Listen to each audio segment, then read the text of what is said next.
but I figured we have it, so like, think- why not use it? Facebook's probably our best bet. That's Right? where most people are. Hi, everybody. Welcome.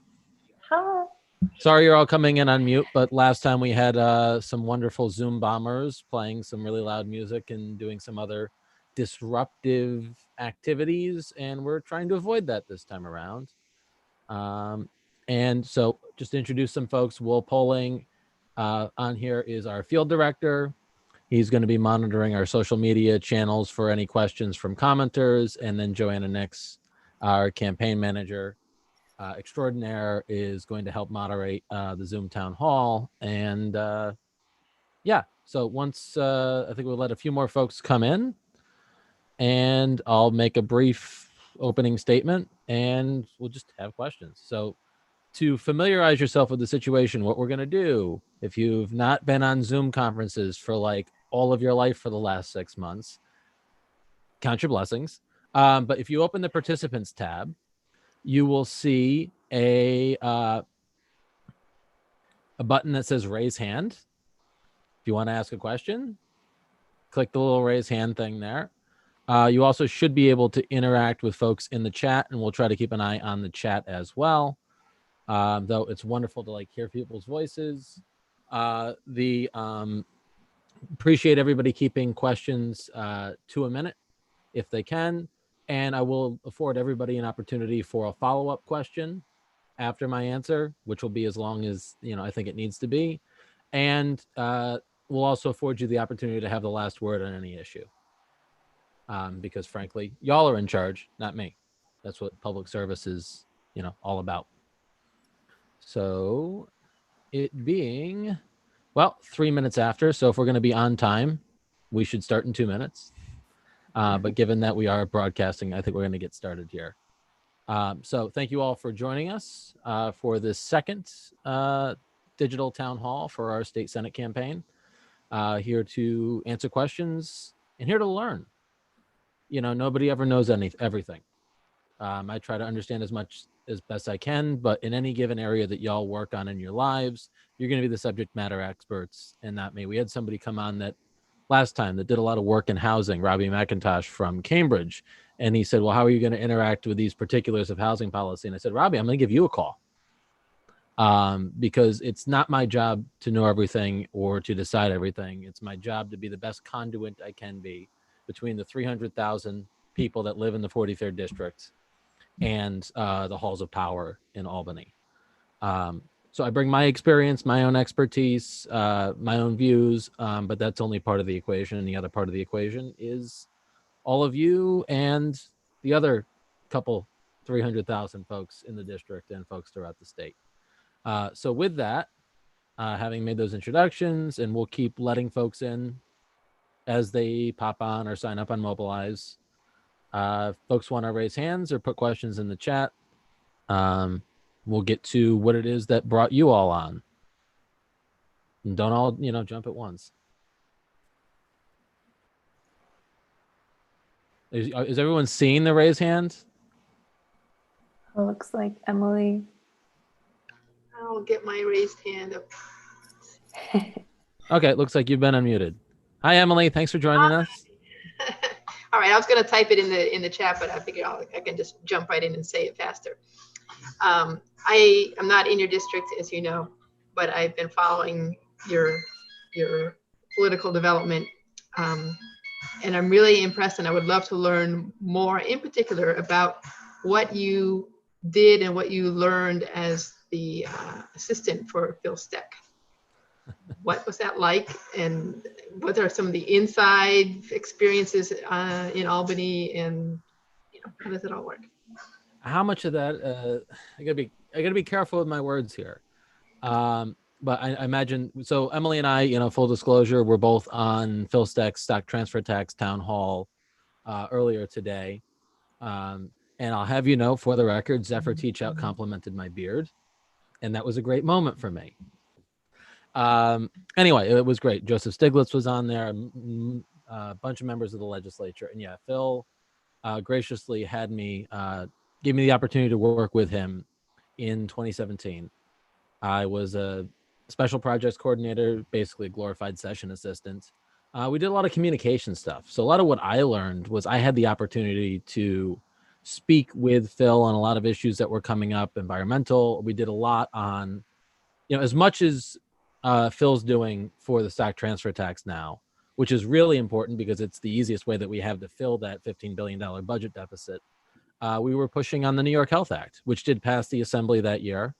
And we did a similar town hall to what he did today, which was overflow at the Colony Library. Now, this was way back when people could get together for events in person. And he brought in a number of experts from the nursing community, physicians, economists, and we talked about the benefits of a Medicare for All system, how it helps save us money. So I really got to pick up a lot of the policy parts of, and if you've ever had the opportunity to spend time with Phil Stack, I sweat the details. He really sweats the details. I also got to learn some of the particulars of how legislative process really works. The Senate and the Assembly are different in a lot of ways, though. Being that there's less than half the number of senators than there are assembly members, it's a more member-driven institution. The Assembly is very much a leadership-driven institution. And it's the kind of thing, there's a lot of like subtle things, and I don't think I'm going too far to say this, but everybody has the right to file a bill, but the speed at which you get a bill number and it gets published is very much determined by how much leadership actually wants to see that bill supported. It will happen, but if it is on, Speaker Hasty's agenda, it turns over really quick. If it's not, you could be waiting some substantial time before you actually get a bill number, before you actually get the process moving to the point where it even gets to a committee. And members in the Assembly are also really hamstrung, I should say, because there's not a ton of money for staff. A lot of the staffing allotment goes through the Speaker's office and goes through like the Ways and Means Committee. So that means, so you're trying to do constituent services, casework for the people that you represent, but also when it comes to policy resources, research, legal assistance, and all the kind of things you need to do to take an idea for a bill and turn it into actionable language. It is tough to get those resources put together. And that's, just because it's a very leadership driven institution. There are some things that are being done to make it better. For example, the seniority system for staffing allotment is phasing out. It was done in such a way that it didn't affect current members of the seniority, but as members retire or aren't reelected, the newer members come in are going to get an equal proportion. But it used to be the longer you were in the Assembly, the more resources you got for your staffing, which kind of punished voters if they decided to go a different way in any given election, because not only were you going to have a newer member, you were going to lose the caseworking staff that member had accumulated over their time. So a lot of these things that could go really far, but I think it's a great question, Emily. And, it's one of the reasons I stepped forward to do this work is because I have the experience of both working in the legislature, but also working actively as a representative in the New York State Democratic Committee. Emily and I served together. So I bring relationships with folks in these bodies, as well as the experience of how to navigate certain things and manage some of the personalities. I'm by no means an expert, but as far as a freshman member will go in the state Senate, I anticipate to be one of the more effective ones. So I hope that that addresses more than what you asked. See, if you ask, and you'll get more. Who's next? Oh, come on. There's a lot to ask about. How are we responded to COVID-19? Stephen. All right, let's, Joanna, whoever else gets here first, unmute. Hi, Stephen. Yep. Am I unmuted? Yep. I can hear you. Okay. I've been calling on your behalf for the past several weeks. Thank you. I've been concerned because many people didn't even know your name and knew that you were running. Mm-hmm. And my concern is what are you doing to get your name out there and getting, I don't see any lawn signs and things that might just, who is this guy kind of thing. Mm-hmm. I'm just bringing this to your attention because it concerned me. Most calls, most people that I spoke with said, no, I don't know who he is. So there yeah, you go. no, that's a good point. So, I mean, I've been that volunteer many times. I've been that staff person, and usually my answer on the phone is, yeah, that's what the call's about. That's why we're calling, to introduce you. But I will tell you that we had a 22,000 piece mailer that went out, coordinated with Brittany Vogel, that hit all of our targets in the adjoining or overlapping regions of Rensselaer and Columbia County. We're going to be sending out another mail piece sometime in the early fall, trying to coincide with when the first absentee ballots are going to be mailed out. And we also have a very aggressive social media campaign that's going to be rolling out. Well, it would have happened today. We have an introductory video that's going to go through social media, through Facebook, Instagram, and YouTube. But we changed over the website, and that took some time, so that was down. So we didn't want to be directing people to a website that might not have been there at the same time. So some of the glitches of the digital side, but you could look for that tomorrow. Nice 2-minute introductory video that we're going to be spending a sizable digital ad buy on to help get the name out. I've also been doing radio interviews. Did 2 this last week with a station in Columbia County and one in the Hudson Valley. And we're just going to continue doing that work. You know, but the calls are part of that. And sometimes that is the first introduction that folks get. But we are going to try and increase that with a social media push, with a mail push. And as resources permit, you know, more opportunities. But, you know, we have less of the focus than we would really like on this race, but we are trying to do the best that we can to keep that going. And we also will have lawn signs. Oh, I should This say, week? yeah. Yeah. They're on order. We're supposed to be picking up sometime this week. And those will be distributed through the Rensselaer, Saratoga, Washington, and Columbia County Democratic committees. We didn't order a ton. I will say this, you know, my opinion on lawn signs is usually they're for preventing headaches. They're not, I mean, they're nice to have out there, but what I will say is I was treasurer on Teresa McCalman's state Senate primary over in the 49th and an advisor to her campaign. Her opponent put out tons of yard signs everywhere. Teresa didn't put out a single sign. She got 72% of the vote.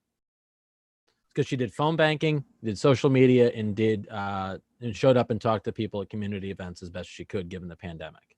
So they were handing out masks. They did a lot of social media, which I worked with her on, and they did a lot of phone banking. And those 3 things, actual connections with folks, were more impactful than seeing a name on the side.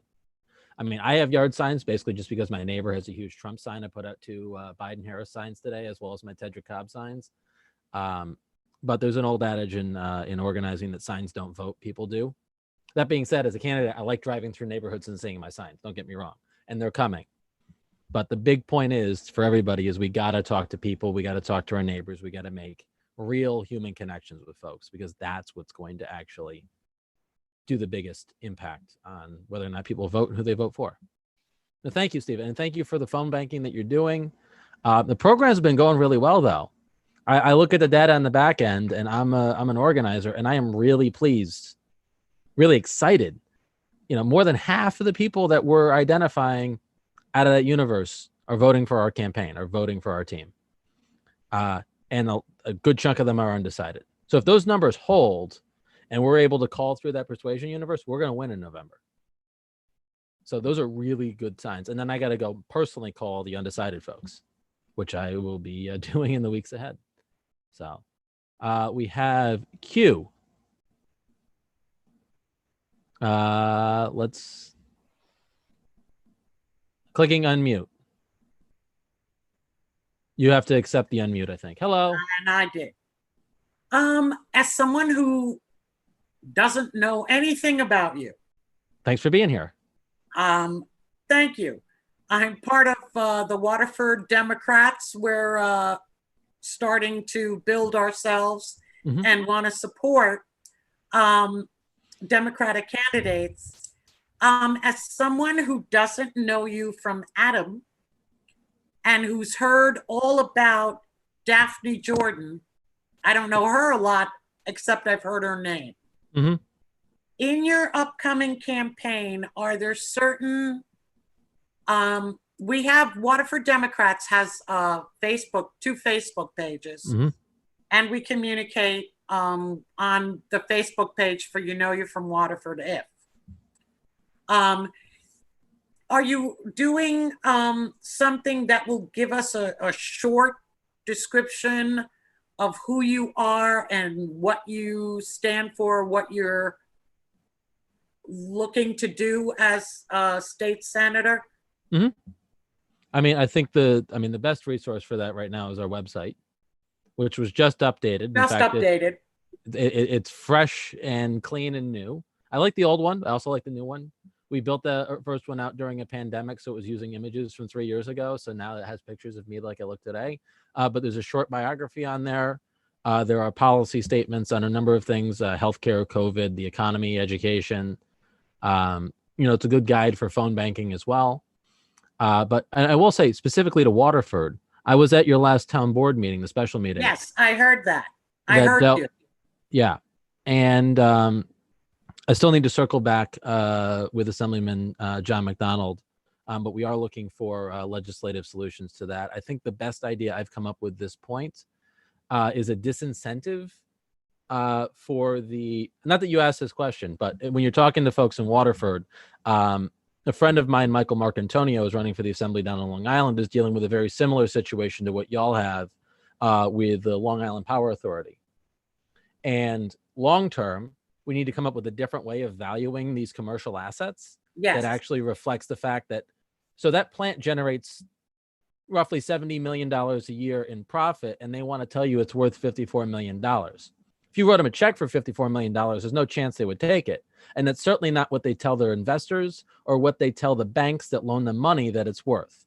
Right. So we want to come up with a new formula. But in the short term, the idea that I had is that if you grieve your taxes and your Momentive or your LIPA, the value that you grieve your taxes to is the value that you're required to report on all investor statements and to every financial institution that you lend money from. If you mean to tell me it's worth $54 million, it's worth $54 million everywhere you put it. What's good for the goose is good for the gander. That's reasonable practice. So I think that that's something we may be able to explore, as well as a new process there. I know that's not what you asked, but I've been really focused on that Waterford issue. No, but it's really good that you're focused on that, because and you're sharing that, because I'm learning a little bit more about how your mind works. Yeah, it's just we need to do things. Go ahead. You're gonna say something nice about me. Go for it. As a Waterford resident, who is, and I'm Yold, I think that a lot of people are having a tremendous amount of problem with how that was handled. Yep. And one of the things that I'm very much into is accurate, actually the whole Democrat committee in Waterford, accurate, on time, factual information, so that none of this tell us 2 days before a special meeting. Yep. So. And that's, I mean, as a resident of the county, it's hurting everybody too. And you get this $500,000 that they're taking. The Board of Supervisors is all but one Democrat, the rest are Republicans, also set us up for another loss of $500,000 because of this payroll scandal that they completely bungled. So we got to be very responsible with the money that taxpayers entrust us with. And we also shouldn't allow people to take millions of dollars from our schools at a time when our local governments are hurting. I'm not sure that the board could have done anything else. The problem is the bargaining power and the ability to pay lawyers that Momentive has versus the towns, the school districts, and the counties is just this huge power dynamic. But the point is, they're getting away with this. Like Donald Trump did this. Yes. Right. He would tell the taxing boards, oh, it's worth this. It's not worth that much money. And then he would tell his investors it's worth that much. Well, or you could reverse what I was saying too. You could also say you're only allowed to grieve down to the amount that you report to your investors and report to the banks. Right. But and you have to turn over those internal documents. That's exactly what popped into my mind, was something that Donald Trump does. Yep. But And the board, I think, did the best that they could, Mhm. given the fact that the laws left that loophole. Yep. So we got to make the laws better. Right. So make. I'm just Luckily, I'm looking at going into the Senate right now with an active partner on this issue, because my friend who Joanne and I actually worked on the special election campaign of his that never happened because it got canceled because of COVID. But he's been working on this issue now for 2 or 3 years. He was the first person I called. And we've got an opportunity to be a lead sponsor in the Senate and a lead sponsor in the Assembly to deal with this issue quickly when we get in there. So I'm excited. I'm sorry that you're going through this, but I'm excited for the work that we're going to be able to do on this issue.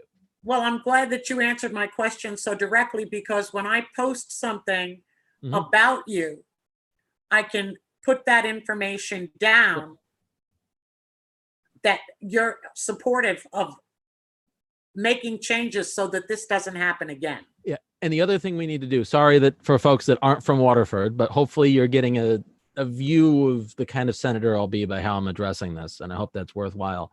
The other thing that we need to do is look at that school aid formula. Because now it's like $1.5 million came out of the school, if I'm remembering that correctly. It could be wrong. No, I think but that- it's 3.4 is what That's they right. agreed to. Because it was put. 5 total. Right, 5 total. 3.4 was what the school paid, which is what we have to pay back. Yes.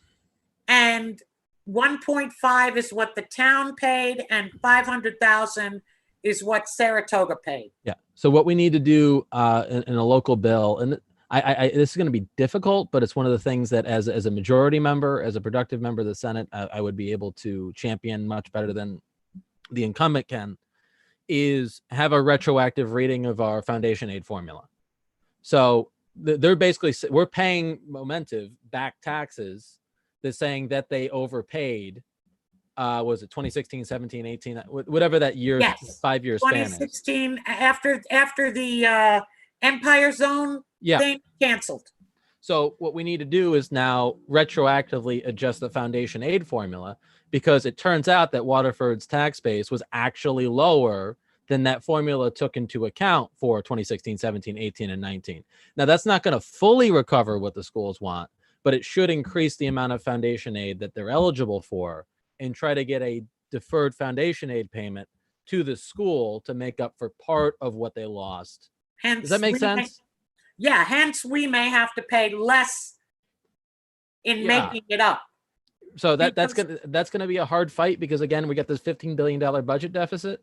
Right. But that's one of the things that would be fair to the Waterford Half Moon School District. Well, the fact that you're thinking about it again lets me know what kind of senator you're going to be. Active and focused on local issues. Anyway, thank you so much. What's your name actually? I'm assuming it's not actually Oh. Q. It's Quincy, Quency. Thank you, Quincy. Thank you for being here. All right. I think Teresa's been waiting a very long time. So let's hear from Teresa. Thanks for being here. Hi. Yes, I've been making calls too. Thank now you so much. Yeah, my question is about if you talk about how being an elder in the Presbyterian Church has influenced you, shaped you. This was one of the things that attracted me to your campaign. I mean, I would vote for anyone besides Daphne Jordan, but in terms of really like making me want to work on your campaign, I'm an elder in my Presbyterian church too. And I know a lot of people don't understand what that means. They think it's like this stodgy thing. I mean, we're putting up a Black Lives Matter sign banner in our church, our all white rural church. Yep. Because as an elder and with other people, I was able to work on that, which means that you have to work with people that may not be on board with you, maybe kind of like halfway there, so that's just, so that's like my lived experience. So I'd like to hear about yours in that. So it was, somebody want to reach out to Arthur Schiff? I don't know why I'm just seeing a made bed. And I'm just is that a Zoom bomb? No, he was here before. Oh, okay. Fair enough. Sorry, it just Yeah. looked odd to me. He's stepped out of Lee, the room. thank you very much for that that compliment in the chat as well. But yes, so you've kind of hit on like 50% of the reason why I'm even here and doing this work. So my origin story, if you will, or the reason I got involved or chose to get involved in public life and political organizing was, it would have been the summer of 2011, 2012.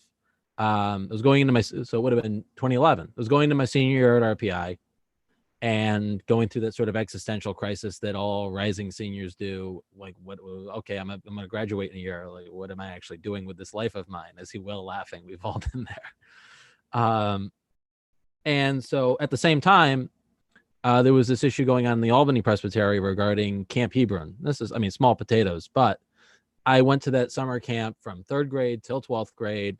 It was influential on just my social upbringing, the connections that I had. It was something I always looked forward to going back to. And I thought it was very, very sad that it was going to be sold. So I actually became a commissioner. Yep. Jerry McKinney is a longtime friend of mine. In fact, yeah.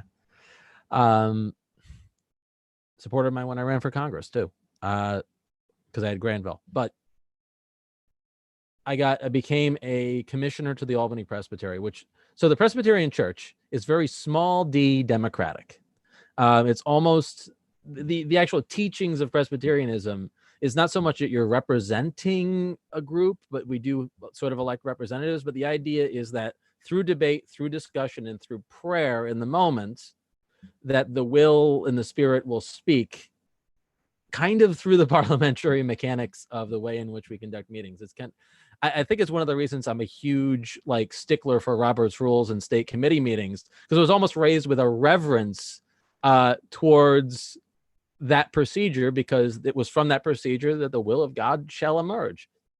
But I mean, it's actually a really beautiful idea that when a bunch of ministers get together and elders and try to discern what's right, that through that discussion, we will arrive at the truth. We will arrive at what is right. So I was involved in that process, and I just found that I took really well to it. Making motions, seconding, perfecting, all of that kind of stuff. A lot of people can't stand it. I thought it was fun. I'm a dork. At the same time, I was watching the Bill Maher program one night, and Neil deGrasse Tyson was on, and he goes on this now like famous rant about how there's no scientists and engineers in Congress or involved in the political system. And given climate change and all the things that we face, given COVID-19 now, how important is it that we have representatives in that, from that field? So those two things were happening at the same time. I'm watching the show and I'm going, darn it, there was a problem I might be able to do something about. And that's kind of what set me on the path to where I am today. I mean, I stayed with organizing in the Presbyterian Church. I served on the Committee on Representation for 3 years, the General Assembly Committee on Representation. So I was going to Louisville twice a year to work on, youth representation and leadership, equal employment opportunity within the church, general diversity things. And I went to the General Assembly in 2012 as a delegate, and I served on the Civil Union and Marriage Issues Committee.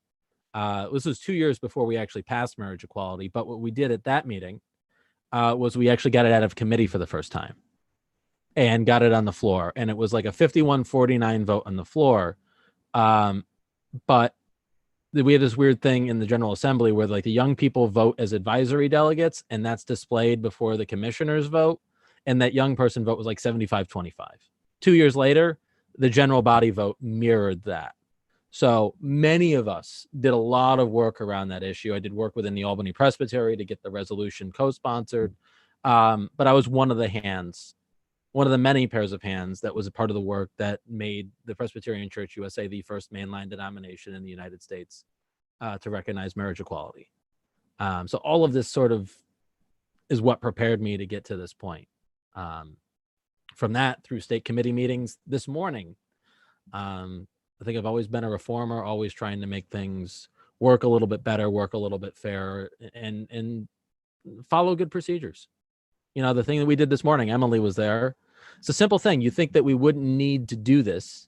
But now when we elect members of the Democratic National Committee, all the state committee members are going to be able to see the votes of the current members of the committee and how they voted on given resolutions before we decide whether those folks earned re-election. You think it'd be a foregone conclusion that we would have that information, but it wasn't. And we're also going to be provided with the information that before we vote of where everybody's from, so that hopefully we don't go into another situation where the entire DNC delegation from New York is from New York City and Long Island, so that we can get some upstate representatives, some rural representatives, and really have a better representation of the entirety of New York, which all of us on this call have probably had that experience of telling someone they're from New York and they ask which borough, and you're like, not Saratoga, Hudson, Troy, other places. Anyway, it's a long-winded answer, but I think it was a great question. It gives me a little bit of an opportunity to introduce myself. Barbara, I believe, is next. Also, yeah, keep raising your hands, and we'll go in that order. Barbara, how are you? Thank you for being here. Good, thank you. We met at the Waterford Momentive special meeting the other day. Yep, and like you said, part of the Waterford Democratic Committee, trying to get up and running. And I know we'll have your support as you have time to help us. So back to that issue of the school aid that you mentioned and getting some things retroactively changed. Is there anything us citizens, residents in Waterford can do? Sign a petition, go to a meeting, anything at all? I mean, you could be in communication with Assemblyman McDonald. Okay. But given that we are not in session, Okay. and it's unlikely that the legislature will be back in session until I'm a member of it. Okay. Hopefully everybody heard that knock. Yeah. I would be in touch with the Assemblyman. There's no reason not to reach out to Senator Jordan's office. But she's certainly not overly empowered to do anything about this, even if she would choose to. Because, if we're going to expand school aid, that means we'll have to raise revenue. And that's not something that she supports doing, I would say. So I would still put pressure on her office and see if there's something that can be done. And it's good raising the issue. I mean, there's a chance, I'm not familiar with all of the senator's staff, but there's a chance there's a constituent services person that may be able to may still have a job next year. So putting this in process there, certainly in the transition, will make it easier for us to hit the ground running. Okay, great. If I can email you and maybe you can give me some, just a couple lines of facts. So when we do contact office, we can definitely do that. Yeah. The simple thing is just adjust the foundation aid formula to reflect the reduced tax base for those years that now it's been reduced. Okay. And so that we can get some of that money back into the community. Okay. So, but feel free to email, and we'll certainly help put something together for that. Okay, great. You can also call the governor's office, but do it. Yeah. But Okay. it is tough getting anything through there. Yeah. The other thing that I like about when I look through your profile and about you and your things that are important to you is environmental issues. They're really important to me. Again, our committee, I hope that's one thing that we can concentrate on, make a little greener, less plastic, just hate plastics in Waterford here. So those kind of things that maybe there's a grassroots way we can help you and get your name out there, but also help the community. So if there's ever an idea like that, I'm all for that. And I think I can rally a handful of people at least. I can count on one hand, maybe the people, but yeah, but if everybody can count on one hand this many people, then we're going to win this election. And then some, then two hands. So yeah, so that's important to me. And I looked and you had a group, an environmental group, and I saw there was some couple years back, some sessions, and I literally just flipped through things. Yep. Is there another group that you're a co-founder of? So I was a co-founder of the New York Progressive Action Network, but also prior to that, they called me a co-founder. I came in after. This was fun. I went to a climate change event at SUNY Adirondack. Okay. And this was back in 2015. And I went up to the organizers afterwards, and I just had a lot of suggestions and ideas. If you've ever met this person at an event you've put together, but to Steve Dana's credit, he reached out a few months later and it's like, "Will you want to be on the organizing committee for the next conference?"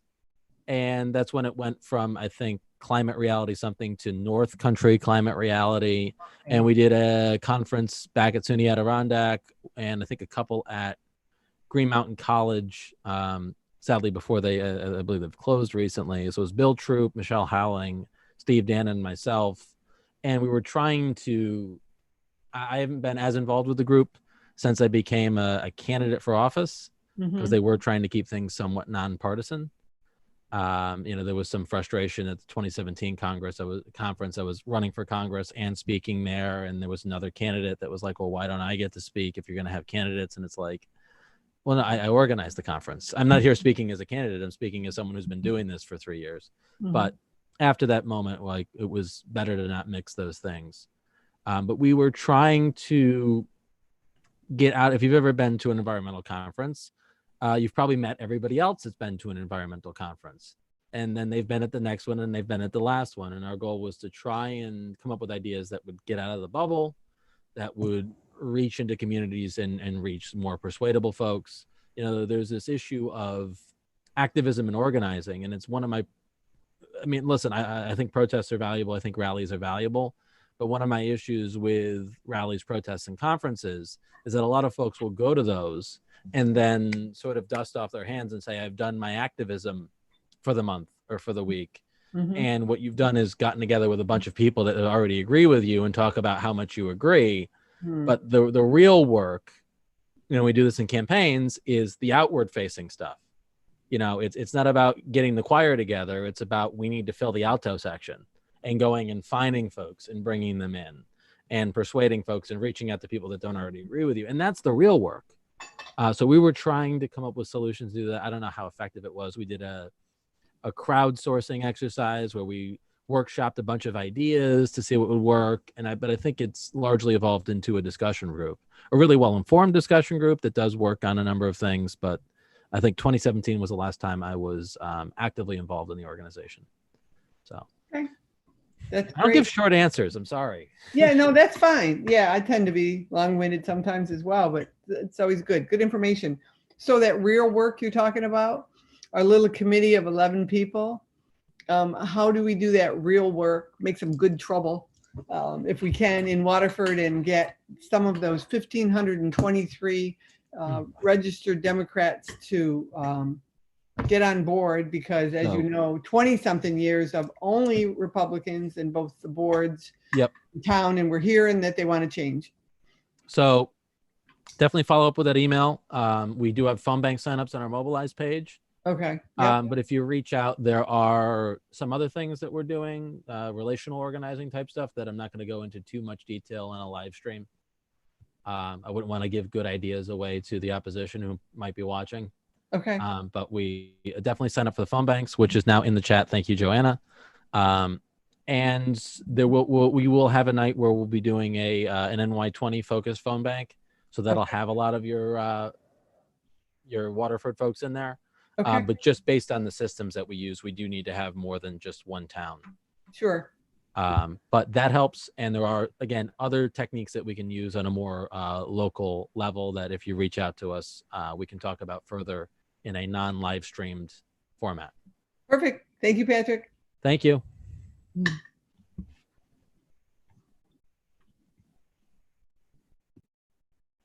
Somebody's got to go, or I'm going to start asking myself questions, and that's just not entertaining. Because I guess, I'll start asking, what's your favorite guitar brand, Patrick? Well, I got to say, I'm really appreciating PRS right now. Do we have someone? I'm seeing some physical hands raised. Was that, all right, yeah, there we go. Where is it? Is it Carrie? Carrie? Asked you to, yeah. It's Carrie, yeah. Hi, thanks for being here. Oh, thanks. I don't know a lot, so I decided it'd be a good opportunity to just to try to get you know you a bit. I'm from Columbia County, Germantown, New York. Cool. And we've got lots and lots of stuff going on here that needs some interaction from the state. One thing I wanted to ask you about is, our revenues are all down as they are kind of everywhere. I was wondering if you had any thoughts on state help for towns that are just really kind of struggling to meet payroll because the sales revenue and so on are down. So this is, we're in a bind in a couple of different ways because, I mean, the state's also in a bind. They're projecting, $13 billion shortfall this year, $15 billion shortfall the next year. I mean, that's why, I think something like the stock transfer tax, which is a flea on the back of an elephant of a sales tax, that's 0.025% per trade. Nobody's going to miss it. But also, it's an infrastructure that already exists. It's a tax that's actually collected and refunded 100%. So it's simply a matter of turning it from off to on can help us balance the budget in these next 2 years. But on top of that, I think prior to the pandemic, I thought we needed to expand AIM funding, which had been held flat since 2008. So it's been 12 years of inflation eroding aid and incentives to municipalities. Meanwhile, we continue to get mandates from Albany for different things. I'm a village trustee, so we deal with this in our budget as well. And maybe some direct grants as well. But we also need the federal government to do their job and meet their end of the bargain here. And that's one of the big sticking points. Even if we, raise the revenue that we need to, they still kind of owe us. I want to make this point, and I don't think that the argument from the governor on this particular issue is meritless. His concern is that if we turn around and raise revenue and close that budget shortfall ourselves right now, that takes the pressure off Washington, D.C. to do their job and provide the state aid. And I'm not saying they need to close the entire thing, but here's the deal. New York bails out every year Kentucky and Mississippi and Alabama and Florida and Texas and Tennessee. We're just asking for some of that back. And, in the short run, we've got to do what we need to do. Hopefully, with a new administration, a new Senate, in a few months here, we'll be able to get the assistance that we need from the federal government, which is really a payment back of the money that we've been floating to some of these other states, and then also raise the revenue necessary. But in the immediate short term, everybody's in a squeeze. That's why I would say they should dip into the stock transfer tax on an immediate and emergency basis and expand AIM funding and provide some resources to municipalities and to the state, because the state's got to continue to make payroll too. So I have plenty of ideas of how to do it. It's sort of the political willpower and the means of acting. And all I can do is bring one additional vote towards these things and a hopefully well-informed and very loud mouth. Oh God, that's going to get turned into an ad. I just did it. That was the attack ad right there. But no, if you, Carrie, if you wanted a follow-up on that, I'll unmute you. I muted because I live by the railroad and I hear it coming, so it could get super loud here pretty shortly. You could talk about public transit too, really important. Yeah, I'm next to Amtrak. That's sort of my third question, but my second one had to do with short-term rentals. In Germantown, New York, a major chunk of our economic activity now is Airbnb and all of the others. And we have no safety inspections. We have no income from them. The fire department doesn't even have a list of which houses are doing this. I mean, the fire department can show up and they don't know if the residents know how to get out of the house. I mean, if it's a short-term resident, these people may have been in there one night. And as a little town, it's hard to fix these things. I was wondering if there are any state assistance, tools, ways of dealing with these things that would make it easier for us to deal with these things. That's a good question. Yeah, I think there definitely needs to be some level of safety oversight there. I know that the Airbnb lobby has been spending a lot of money trying to prevent sort of any oversight into their business model. But we certainly should be provided with that information. At minimum, right? I think Airbnb should be required to provide you with a list of active properties on their service and any other similar service that's using it so that you're aware. and definitely ensure that everything's being kept up to code.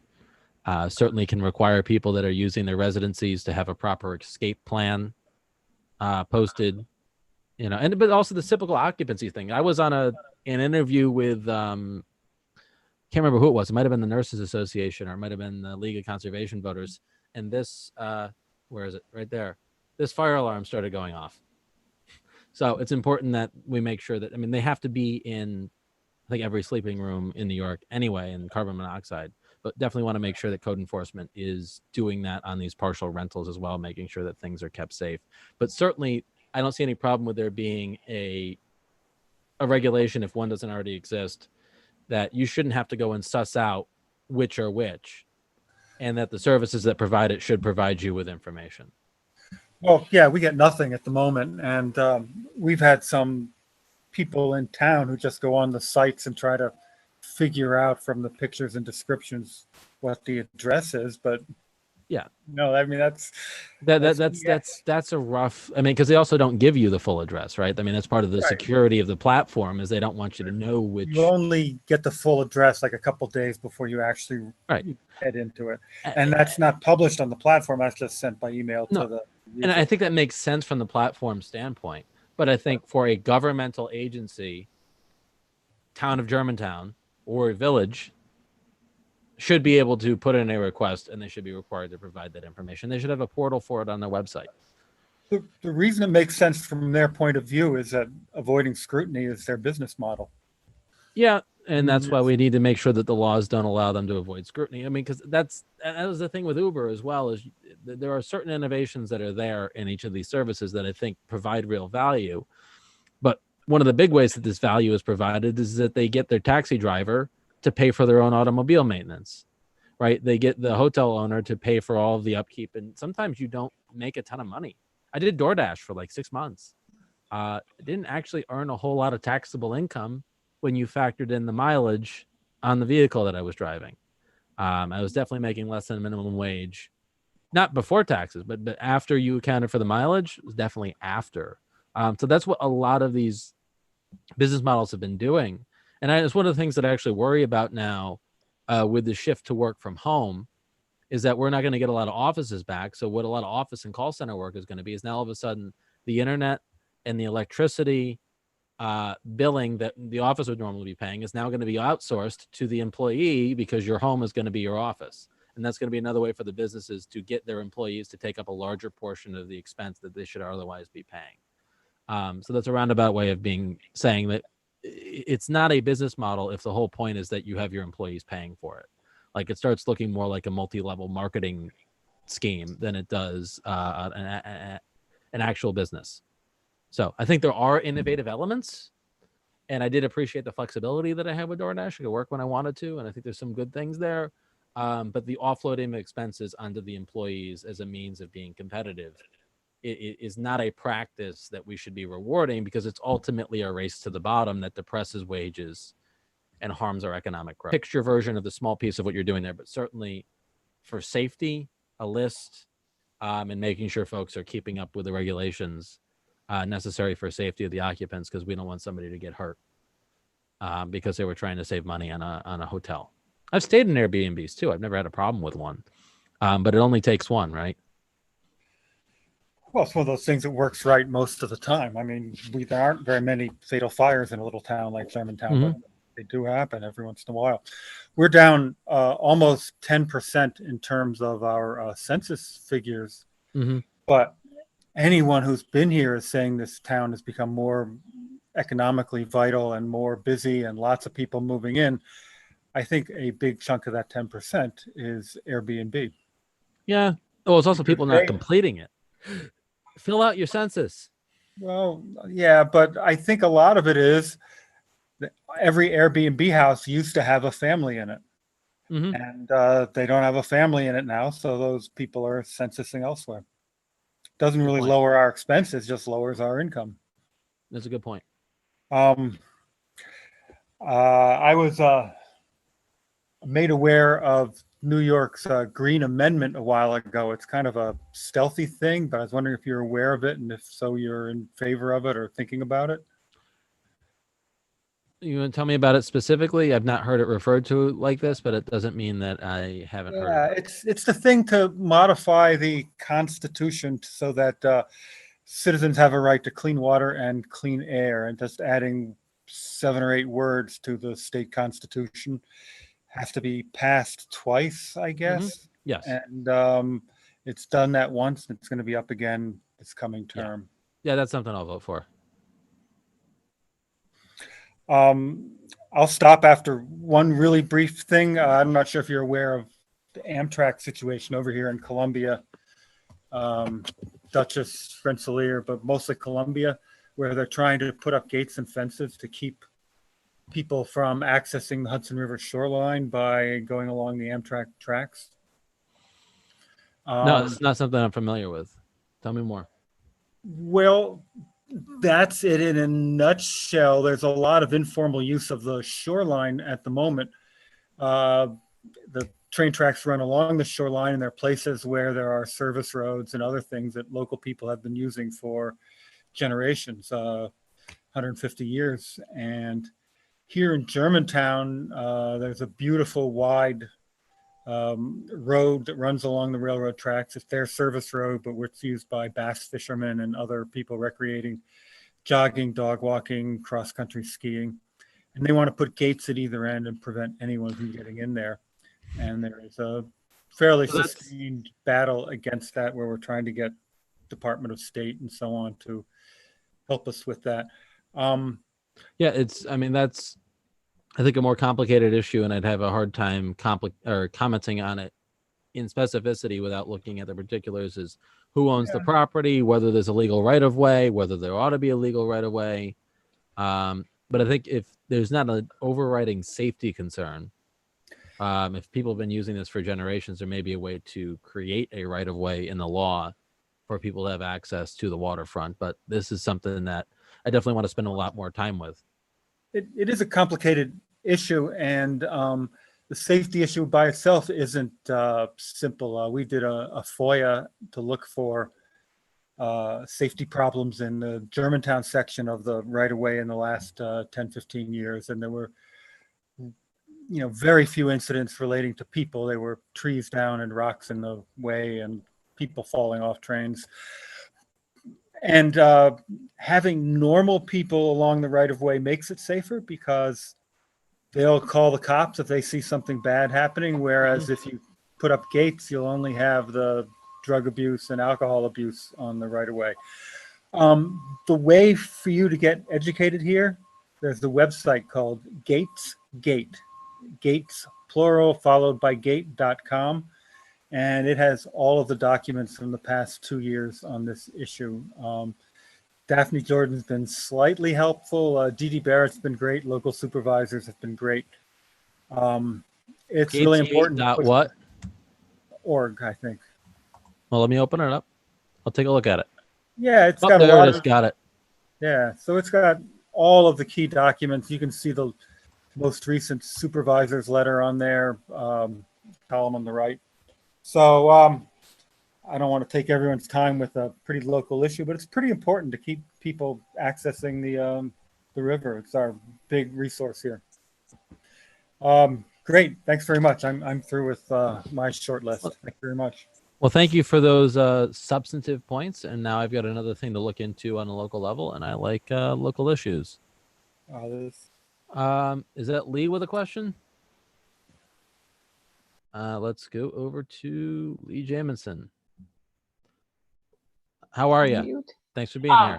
I'm good. I want to support Kerry and Germantown on the waterfront issue. I'm in Stuyvesant, and we're on the north end of Columbia County. He's on the south end of Columbia County. All of the riverfront towns have a similar issue. I think Germantown has the widest swath of waterfront that people have historically used. Stuyvesant has a couple of points where people do striper fishing. There's a fireboat launch, and Amtrak also has a plan here for these Well, their original plan was 8-foot high, what they called impasse fences, iron bars. And they were going to lock the roads that went down in Germantown. They weren't saying that in Stuyvesant, but the way they had planned out where they were going to put the fences at Stuyvesant Landing would impede the fire department's access to their rescue boat launch, which we have the rescue boat for this end of the river, and both sides, and also the dock where they load up, they fill up the tankers for both us and I think also Stockport as well. But Stockport also had, and what they say they're doing is protecting at-grade crossings. And this is an issue if there's going to be high speed rail trail, which quite frankly, I don't want. I live right along the railroad tracks. I'd like to see local service. Right now, the trains come through at 80 miles an hour. They don't need to come through at 120, quite frankly. And fortunately, in Stuyvesant, we have two big bends at the north and south end of town that slow the trains down. And unless they do a major reconstruction of the rail bed, that's an obstacle. It's a built-in obstacle right there. I don't know what the situation is in Germantown, if they can go that fast. But Germantown has a much more developed waterfront than we do. We could, once upon a time there used to be, it was a big port. It was a big port at one time. Isn't anymore, but it could be again. It could be recreational. But there's this conflict. And yes, Amtrak says, and you hear the train going by. In a few minutes, it'll be down by Cary. They say it's a safety issue, but in fact, there have been very few accidents. Most of the accidents have been railroad workers who fell or something like that.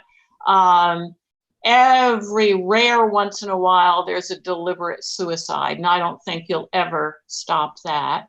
If someone's determined to jump in front of a train, sadly, they're going to do it. They'll climb over a fence to do it. But random accidents just haven't happened. Germantown just recently, I believe, got a $75,000 grant to do local waterfront revitalization program. I mean, the whole thing is like $100,000. I mean, it's very pricey to do a local waterfront revitalization plan. And so a number of us little towns, our supervisors say we can't afford to do that. We need some other method to develop planning for the waterfronts, however many miles, I don't know off the top of my head, that Columbia County has in your district. We need to band together because individually we can't afford it. Germantown, you worked a long, hard time to get that grant. You had a supervisor who supported that. My supervisor does not. He's like Daphne Jordan. He's not going to spend one red cent. But we need the protection that a revitalization plan would give us, and then help us access funding in the future to have smart, green development and protection of our waterfront. And I mean, it's not just Stuyvesant. It's also Greenport and Stockport and Hudson, Lord knows. What's interesting is Hudson really has the congestion and the pedestrian traffic around their railroad tracks. They're not talking about building fences in Hudson, not that I've heard, but us tiny little rural towns, they're building fences. Now, it appears that they don't really have, Amtrak doesn't have the money to follow through with it very quickly, but it's still hanging over our heads. It's still hanging over our heads.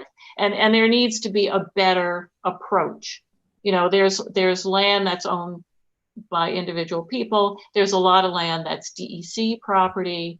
There's land that's Amtrak property, which they don't patrol and they barely maintain.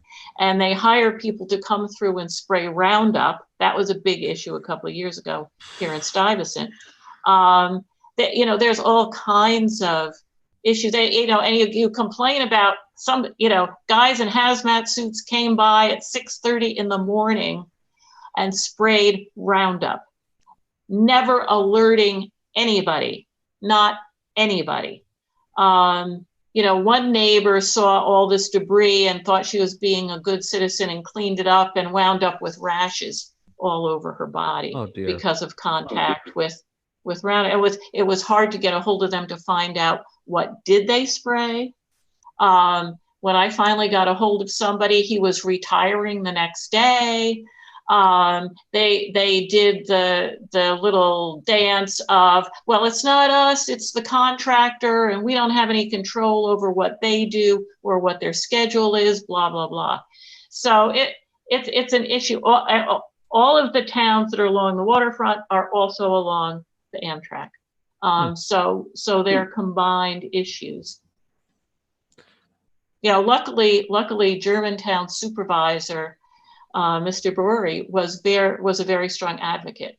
And fortunately, all of the other Republican supervisors went along with him. And I am very grateful for him that he took leadership with that, because our supervisor would have not lifted a finger, but he kind of went along with Mr. Brewery.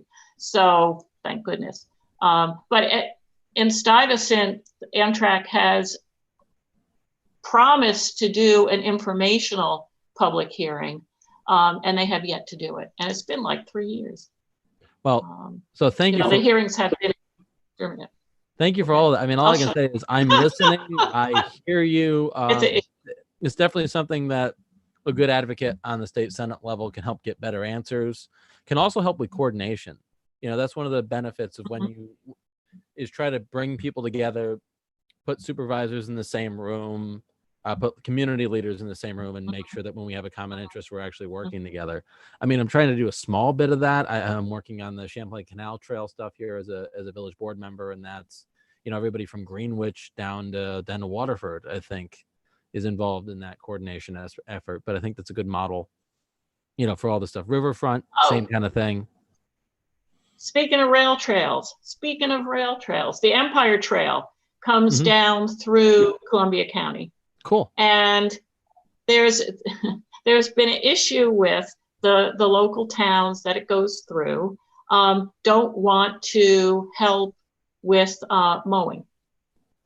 And so, you know, some volunteers, I'm one of them, scrambled around and made a Friends of the Rails and took on the responsibility for the maintenance. Now the trail's not officially open yet, so we haven't had to mow this year, but you know, it's really ridiculous that the towns, I mean, what the one thing that Stuyvesant does is take care of the roads. You know, for these guys to come and mow once a month for the couple of miles that go through Stuyvesant, for example, and they won't do it because it's Andy's Trail. But it's a political thing. It's this is an unfunded mandate thing. Which, but you know, a little bit more cooperative attitude would be nice. Does the trail go through Germantown? I'm not sure where it goes south of Hudson. I haven't paid attention. I think it goes down Route 9, so it probably does go through Germantown. Thank you both for that. This is definitely something I want to know more about. I don't know if I have more of a response than just like, I'm hearing you. I'm understanding, and will do my best as a senator to deal with coordination and get answers on these things. And PCB cleanup is another one. Oh, yeah. I mean, I think Barbara's been waiting to ask a question, but don't get me started on PCB cleanup. I'll mute. It's been a problem in Stillwater since, I mean, I remember the whole thing with the EPA declaring that it was done, and the DEC was going, no, it's not. But then they've stopped, and really, I think the end of it was we're 2 years closer to things being where they were supposed to be than if we did nothing at all after all of that cleanup project. We could have done better, but the EPA let GE off the hook. Barbara, do you have your hand raised? So we'll. Yes, I did. I just wanted a shout out to us census workers. I've been working for the last 2.5 weeks, 5 hours a day, 5 days a week. I know. Thank you. With mask, of course. Yes, with a mask, and boy, is it hot.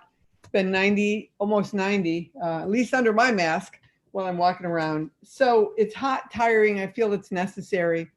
But there are some folks, hopefully in not a lot of towns, but there's some folks sending out messages. Don't answer the door, talk for 5 minutes, then tell them you're done, tell them you did it online even though you didn't. And I don't know if anyone else is hearing that in their community and what to do about it. We are out there. I try to explain what it's for. Everybody knows what the census is for, and it's only every 10 years, and I only need 10 minutes. So that's a minute a year, but some people still aren't cooperative. So I don't know what anybody can do, but I thought I'd try. Well, I mean, thank you for what you're doing. You're welcome. I mean, it's important work, and we do need to. We're going to spend the next month doing a little bit more information on the census. Actually, as a census worker, do you know if there's a place I can get completion rates? I see it by congressional district. Is there a place to get that broken down by Senate district? Because I had talked to my friend Teresa over on the 49th, and we were looking at doing who can improve their completion percentage by more percentage in the last month, like competition, but we would need to get that data to figure out who won. And then of course, whoever lost would have to do something unpleasant. Yeah. Eat the spicy habanero Doritos chip, or, an ice bucket challenge, or, something. Yeah. So completion by which mission? If we could see it broken down by Senate district, so that I could challenge my other candidates. I could call up, Senator Metzger and be like, hey, let's do a thing and see who can get more people to complete it. I know I saw it with, I think it was Senators Salazar and Biaggi. I could have had the two of them wrong because this wasn't my idea. Okay. But I saw some of the folks from downstate doing that, and I thought it was really cool. And I want to try to do it upstate to try and, fire people up, and if they haven't done it, so that our district can win some fake trophy or something. Or yeah, there you go. We'll have Joanna design a really cool graphic for the winner. Yeah. And then, somebody has to eat the spicy chip. Actually, I have Thai hot peppers growing out in the garden. So those, like having to bite in one of those would be. Lee is saying the federal site has by town. Well, if we have it by town, right, then some data nerds somewhere could definitely turn that into something. I don't think we have any split towns. Okay. I know the congressional districts would be weird because, like Stillwater, we have 2 congressional candidates, or 2 congressional representatives. We have Paul Tonko and we have Elise Stefanik.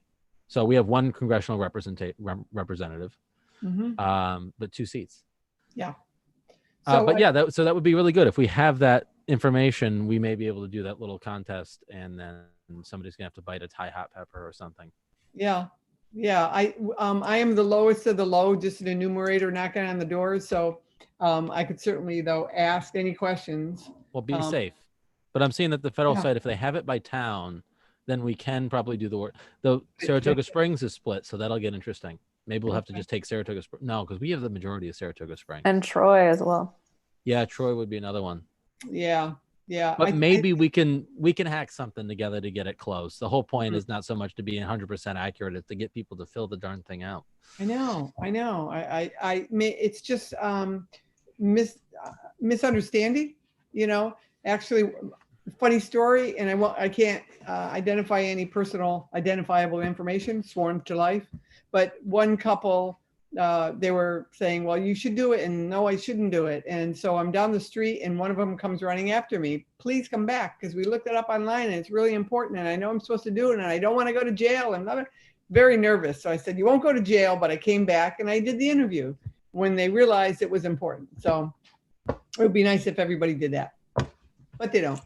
But well, thank you for being a part of it. And yes, everybody and anybody online that's watching this right now, Yes. Fill out the damn census. Yes. It doesn't take that long. No, and nothing terribly invasive that they probably don't already know.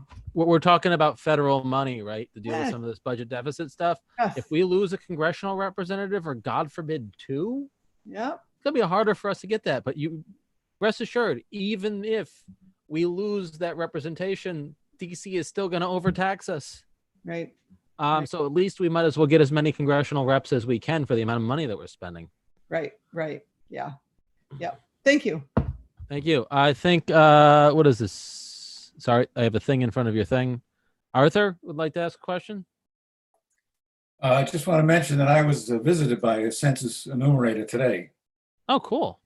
but there was a problem arose because I'm in Phoenix, Arizona, and he came to question, to follow up. And when the census came, I was living here and am living here, trying to get back to New York, but for the virus. And I had to kind of grab from my email my New York census form, my form that came to my house, fill it out, and I got a census form here in Arizona because I'm a resident in Arizona.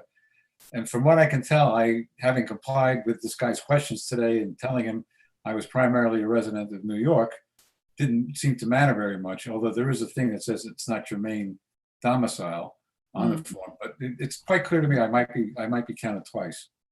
Mm-hmm. Well, if you filled it out properly, I don't think it's on you. No, I'm not. I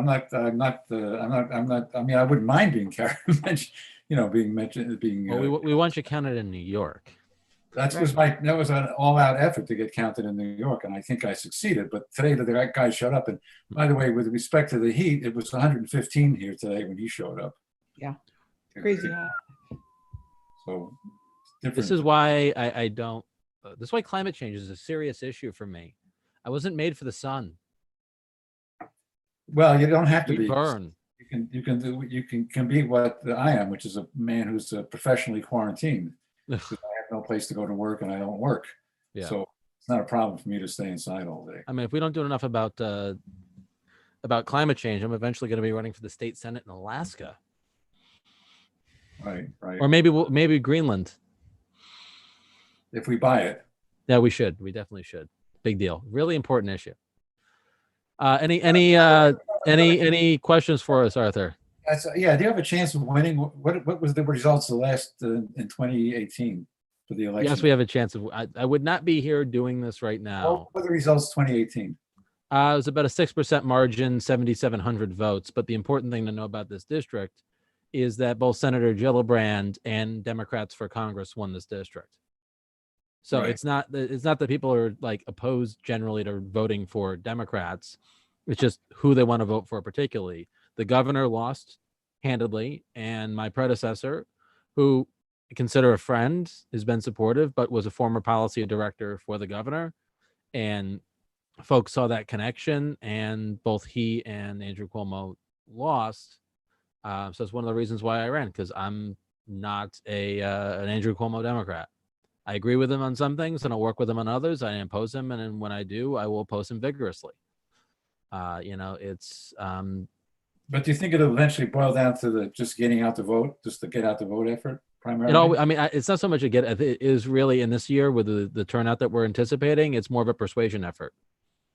It's getting folks to know more. I don't think he's with us anymore, and it's getting folks through mail, through postcards, through phone banking to know who I am, know what it is that we're trying to do, and to also know about the lack of record of the incumbent. We're faced with the least productive senator this district has ever had. And if folks are okay with that, that's got to do with being in the minority. Now that the Democrats are in the majority, it makes all the difference in Albany who's majority. As a former legislative staffer, that's true. So that's a reason folks should vote for a Democrat. But even for a minority member, Senator Jordan is below the halfway point on productivity in terms of bills passed into law. And there's a reason for that. And the reason is she spends a whole lot of time playing nakedly partisan politics with issues and using talking points like we all heard at the National Convention last night. And when you're meant to work with people and you're in a minority, they don't have to work with you. And then when you talk crap about them to the press every day, they don't want to work with you. So that pandering to a small radical base here in the district has cost this district legislative results, and it has cost this district financial resources. She put her political platform and her desire to pander to that base ahead of the best interests of this district, because minority members can get things done and do. And like I said, she's on the lower end of that. I mean, Phil Boyle, for example, is incredibly productive. He's a member of the minority. A friend of mine's running against him, and I hope she wins, but he's been a more productive member. And that's because he's not getting involved in the rapidly radical right-wing partisan politics. So is it part of it? Yes. But here's the thing. She's not doing a job as a minority member. I will be a majority member. I'm one of the most productive members of the New York State Democratic Committee the last 2 years. Just got another reform that I helped co-write pass today. Not necessarily things that the governor's people particularly wanted. And that's a minority position too. I'm a Bernie Sanders Democrat, Arthur. On the Democratic State Committee in New York is a body of about 500 people. We have like 12 of us, maybe 15. And I have been able to get a lot done from that incredible minority position because I don't spend my entire time bad-mouthing my colleagues. And I'm willing to take yes for an answer. Well, that's having been a legislative staff person myself at some dim past history, I do know how minorities are generally treated, and if they're given, if they get something, they're going to give something. It tends to be a trade-off, and it's a pretty bit of it's a bit of a boiled, it's not a pleasant environment in terms of getting things done. I mean, I exist in that environment on the state committee. I exist in that environment on my village board. I'm on the village board. I am the only member of the Stillwater Village Board that hasn't endorsed Elise Stefanik for re-election. But you know what? We still legalized backyard chickens. And we might get term limits passed. I'm trying. I'm knock on wood on that one, but we're trying. But who'd you work for in the legislature? Stanley Steingart. When was this? 1978. Shoot, I'm going to have to look him up. Any sage wisdom from one former staffer to another? He was the speaker of the assembly. Oh, shoot. Now I'm going to put my foot in my mouth. This was during the Hugh Carey days. Okay. Days. He was from Brooklyn, Kings County. Mm-hmm. He was a lion in the legislature in terms of presence, and there's this old politics days, a lot of corruption, a lot of things that you can't do now. Yeah. And in any event, it was a different Albany. I think it was more fun. There's still parts of that going on in today's Albany, but it's getting better, but it is not a solved problem. But yeah, I put my foot in my mouth there. I imagine he was a character in that biography of Nelson Rockefeller that I read, or I did just read The Power Broker too, and I imagine he played a role, but the name just didn't occur to me. Rockefeller slapped him one day. What's that? Rockefeller slapped him in the face. Ah. That was a notable event in his life. You can look him up. I will, Stanley. I will definitely do some more reading, and thanks for being here. Okay. Patrick, I just say one quick thing in addition to what Arthur said. Is that cool? I just wanted to point out, you said something about reaching out to people in terms of field and everything like that. Well, I just wanted to emphasize to everybody in terms of how we win and we do outreach. It's just that the more we hit the phones, statistically speaking, the more people will contact, the more people hear about Patrick. And so that's just what I was just wanting to emphasize. It was an earlier point you made, but I just wanted to bring it on home that the more we contact people, the more people we will be able to hear about Patrick and reach out. So that's just, I wanted to emphasize that first part, but it's a little far gone down by this point. I just wanted to say one thing. That's all. Oh, thanks for that. All right, now I got a Quincy, Wikipedia page open. Muting. Yeah, Patrick, it looks like he died the year you were born. Oh, shoot. It might be why. I remember the name. I'm old enough to remember the name. Yep. My question is, when you're doing these kinds of events, are they recorded? Because watching you talk freely about certain things would be wonderful to have in little excerpts that could go onto Facebook or your web page that really give a good idea of who you are and what you stand for. Because when you're talking with passion about something, I could just see that little bitty excerpt. So the good news is we're live on the social media stuff right now. Hopefully all folks see that in the corner, not surprising anybody. So this is public, but yeah, and it does get recorded on Facebook and stuff as well. I did not this time around click record at the bottom, and it was just an oversight on my part, but at least the titles of the town halls are correct this time. So the third time we do it, I'll hit record and we'll have the titles correct. It's a learning curve. But no, but we would be able to pull this from Facebook and do that. And that's definitely something that you really should, because I mean, I do our Facebook pages, and it would be really nice to have little excerpts. Yeah. That could get posted so that we could get used to seeing your face. So, and there'll be some more of that coming around as well. We may do some like proper recorded Patrick on healthcare, Patrick on the economy type stuff as well. That'll be the meat of the campaign is coming, and that's Labor Day to Election Day. So we'll be seeing more of that. But yes, we are keeping copies of this, and it's a great idea. I just had that image as something that could, be, because sometimes posting in written isn't as effective as seeing little excerpts. Cool. Thank you. Thank you. Barbara again. Everybody's getting a good follow-up here. Yes. So yeah, we're following each other here in Waterford. Your phone banks. I've done a lot with Biden when I can squeeze that in when I'm not knocking on doors. And so your phone banking, the same way, it's just going to push out names, numbers, and a little script. Is that how it's working with you? Yeah, we have a dialer program that we're using. Most of what we're doing is we're aiming to coordinate everything. Okay. So like right now we have a coordinated phone bank with Congressman Delgado, Brittany Vogel, and myself.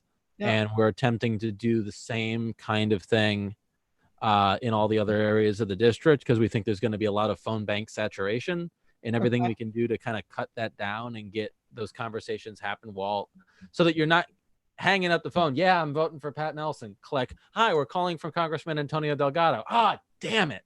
Just get it all done at once. Yeah. Okay. Because people tend to get bothered by the phone calls. So we want to try and be efficient and work together. We're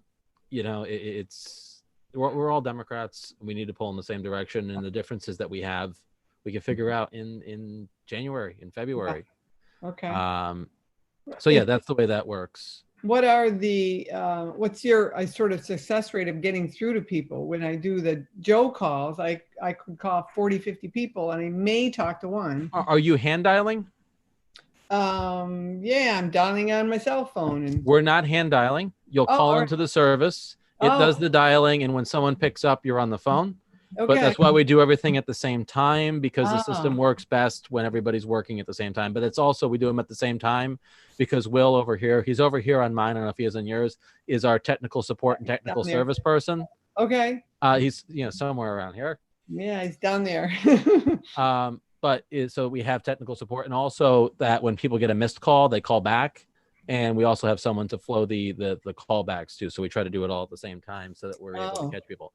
But our connection is about, I think, 10%? Which is actually really good for phone banking. So our numbers are solid. For anybody from the Republican Party that's watching, our numbers are solid. Yeah. Cool. All right. We'll sign up. So I just want to say, like, make sure June, Patricia, we haven't heard anything from either of you. I want to make sure that you're feeling heard and you're feeling like you have an opportunity to participate before we go back to anybody else.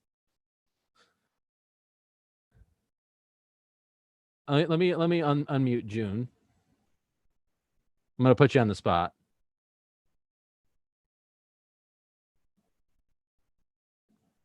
There's a little. There you go. Hello. Yes, so I'm actually a close relative of someone on your staff, and so I was very curious to hear. June is my about you. mom. June's my mom. Oh, you know what? I absolutely see it. Oh, well, thank you. Now I do. So I wish I could vote for you, but unfortunately I cannot legally because I'm in San Francisco. Yeah, that's.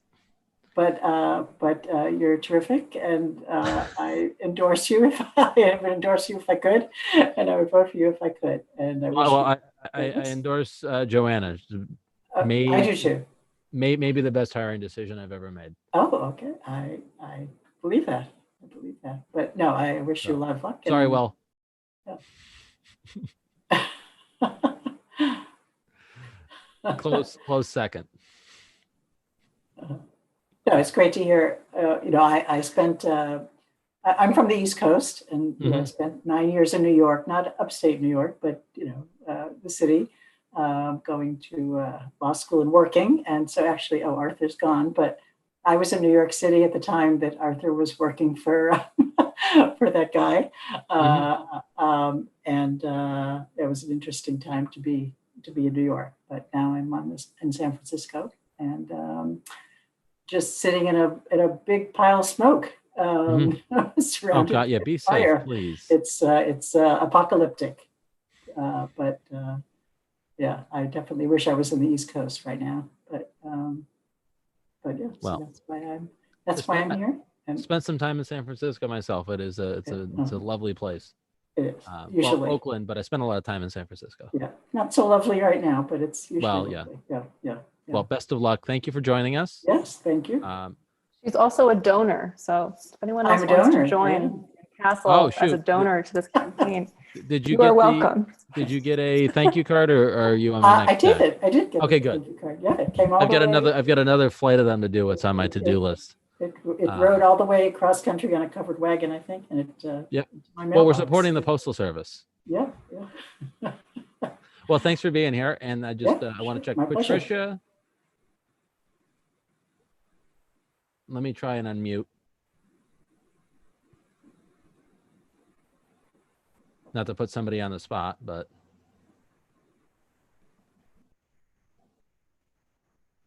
Okay, I guess that's going to be a nope there. But thank you for joining us, and yeah. Okay, does anybody have any final questions, thoughts, words? I think this has been a fun exercise. I thank everybody for taking some time this evening. We'll try and do one again, probably in a couple of weeks here. We may do some topic-specific ones. Do you have any suggestions for what we can do to improve the format or improve outreach? Or if y'all want to come back in a few weeks and bring all your friends, that would be really good too. So I'm just going to say thank you all for being here. Thank you for your questions, for the conversations, and hope we can on election day and maybe help with the phone banking as well, or go to the website and I don't know, chip in a couple of bucks so that we can keep things rolling. Those postcards do add up when you're sending thousands of them. Think of the contribution to our campaign as a means of supporting the Postal Service. Yeah, that's a pitch we got to roll out, Joanna. That's it. Support the Postal Service. I Donate love to that. Nelson for New I York. love that. Give the Postal Service 50 cents or whatever. What was that, June? I was going to say Joanna's grandfather, my father, worked for the Postal Service for 40 years. I mean, came back from World War II and signed up with the Postal Service and worked there for his whole life in Boston. Right. Yeah. I'm going to unmute everybody so everybody can say goodbye. Thank you for being here. Bye. It's been a pleasure. I'll see y'all next time. See everybody. Can't wait for a time when we can do all these in person. Yeah. Yes. Good night. Thank you all so much. Bye.